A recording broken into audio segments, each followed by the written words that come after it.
नवी मुंबई कृषी उत्पन्न बाजार समितीमध्ये आंबा व्यापारी, त्याचबरोबर आंबा बागायतदार शेतकरी आणि नवी मुंबई कृषी उत्पन्न बाजार समितीचे सचिव शरद कुमार जेरे, त्याचबरोबर बाजार समितीचे काही ज्येष्ठ संचालक यांच्या सहित एक बैठक झाली आणि त्या बैठकीमध्ये आंबा बागायतदारांच्यावर आलेला प्रसंग आणि सातत्यानं तामिळनाडू, मद्रास, त्याचबरोबर कर्नाटक, गुजरात, केरळ या बाहेरच्या राज्यातून आलेला आंबा हापूस या नावानं विकला जातो, ज्याची गुणवत्ता आणि कोकणच्या हापूस आंब्याची गुणवत्ता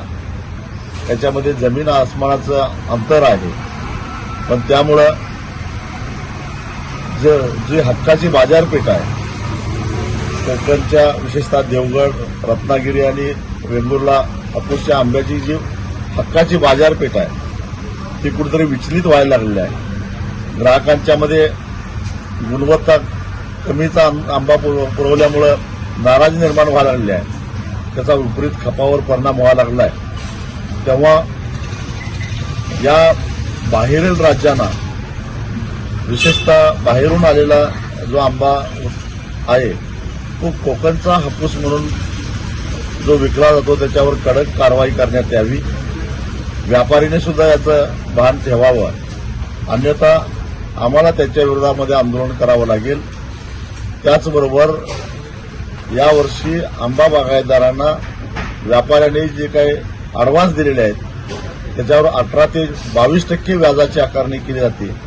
ते व्याज तर आम्ही देणारच नाही, परंतु या असाधारण परिस्थितीमध्ये आंबा बागायतदारांच्यावर जे एक मोठं संकट आलेलं आहे, अशा परिस्थितीमध्ये मूळ मुद्दलामध्येच काही रक्कम कपात केली पाहिजे.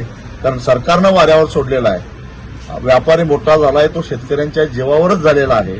तेव्हा संकटात सापडलेल्या शेतकऱ्यांच्यासाठी व्यापाऱ्यांना सुद्धा काही प्रमाणामध्ये त्याग केला पाहिजे. आणि देवगड हापूस, रत्नागिरी हापूस, वेंगुर्ला हापूस असं लेबल जाऊन जे व्यापारी बाहेरच्या राज्यातला आंबा विकतात त्यांच्यावर कडक कारवाई झाली पाहिजे.